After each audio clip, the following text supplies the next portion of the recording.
Hello ladies and gentlemen, Safehouse here, and today I'm going to be showing you my top 5 builds in ArcheAge. Obviously these are my opinion, and if you ask other people they're going to have slightly different opinions, but these are all very solid classes and they are all going to be really good at their roles, and is exactly why I've chosen them. So I played a lot of the Alpha, and I've obviously been playing a lot since Head Start. I do have a pretty good knowledge on all the classes. I actually have videos on all these classes already on my channel that I'm going to talk about now. I'll have a link to all of those in the description as well as the build and the original gameplay, because this gameplay is not mine, so I'll have links in the description so you can check out more gameplay and grab the build. So if you only want the build, just head down the description now and grab that. Anyway, without further ado, going to jump in and talk about the Dagger Spell, which is my favourite mage class in ArcheAge. The Dagger Spell is an incredibly bursty mage that utilises witchcraft to have an amazing amount of CC as well. So the class really revolves around CCing your target and just, keeping them so they can't do anything while you get off these long cast times. Because you've got some cast times that are like 4 and 5 seconds and that kind of thing, but your CC can cover that plus a lot more. So if you're looking to play a caster,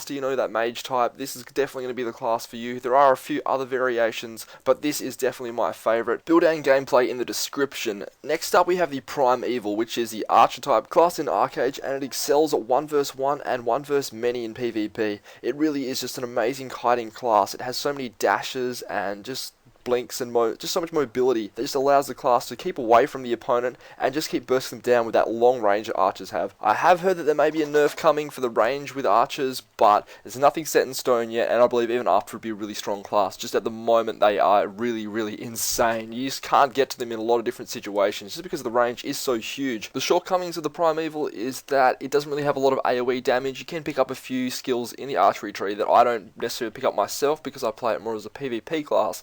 If you want PvE, you can grab a few more AoE abilities, but this class is really all about the PvP, group and solo. It just really excels in everything. Next up is the Darkrunner, which is your melee assassin that is really amazing at CCing targets and doing a huge amount of bursts at the same time, along with a ridiculous amount of mobility that comes from battle rage, shadow play and oromancy. This class is just really amazing at getting in, bursting down a target and then being able to get out as well. So it's good for group PvP in that respect. It can fall down a little bit obviously with all the disadvantages of being a melee class and being quite squishy because this is a glass cannon kind of build, but it definitely has its place in group PvP. But where it really excels is in its one-on-ones. It is a really strong class. As long as you can get to your target, you can struggle a little bit against tanks sometimes just because they are so tanky. They have a lot of CC, and the Darkrunner is really about trying to burst down their target. If they can't do that, then sometimes they can fall short, but that doesn't mean the Darkrunner is always going to lose to tanks. It just means that it finds tanks a little bit more difficult than some of the other classes that it comes up against. So if you want to play that melee DPS with stealth and all that kind of stuff, this is going to be the class for you. Next up we have the Templar, which is one of the healing classes in ArcheAge. It is able to throw out some huge heals, which that is obviously your main focus being a healer,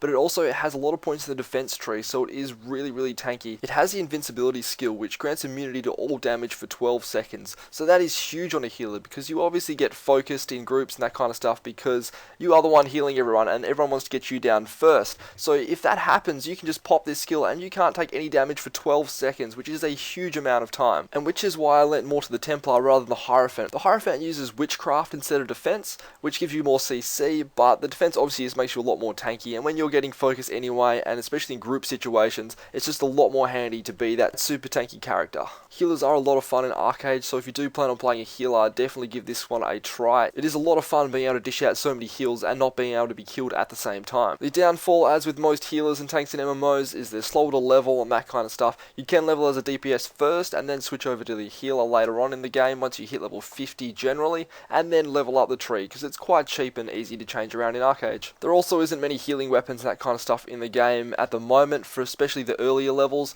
but once you do get higher up there is a lot more options out there, and healers are always in high demand, so that's always a great thing. You're going to be finding groups easily and everyone's going to want to take you along for PvP. Now last but not least we have the Skull Knight, which is my favourite tank in ArcheAge. It uses a scepter and a shield, but it is just really strong. The amount of CC and just how tanky this class is just ridiculous. It can throw out a bit of damage from time to time, but that's obviously where it is lacking most. Being a tank, but most of its damage comes from occultism, which actually is magic damage. It's got a fair bit of CC in there as well, and a little bit of survivability for yourself. Your defense really comes from oromancy and the defense tree there, so you've got a lot of cleansers and that kind of stuff as well, so you can't be CC'd out of fights, and you also have a fair bit of mobility from the different trees as well. Class goes great in PvP and PvE. you're always going to need tanks in PvE, obviously, but this build is geared more towards PvP, so you can be that initiator that really gets the fights happening and, you know, be the first one in. That's what I really always liked about tanks, is being able to survive and actually being able to be that first one in, you know, running up to that large boss or running into that group of enemies in PvP. But this is a great class and you definitely cannot go wrong with it. Anyway guys, thanks for watching. You can't go wrong with any of these classes, so pick whichever one you want. There's obviously heaps of variations and builds in ArcheAge, but these are all very solid. And again, I remind you to go down in the description and check out the original sets of gameplay if you want to see more, because these guys have done a great job and I thank them again for letting me use their footage. Also, there are builds in the description as well for all of these classes. But thank you very much for watching guys. I hope this helped you make a decision on what class you want to play in ArcheAge and hopefully find one you're going to enjoy. So I hope to see you next time guys, and I'm sure I'll see a lot of you in game. Thanks again.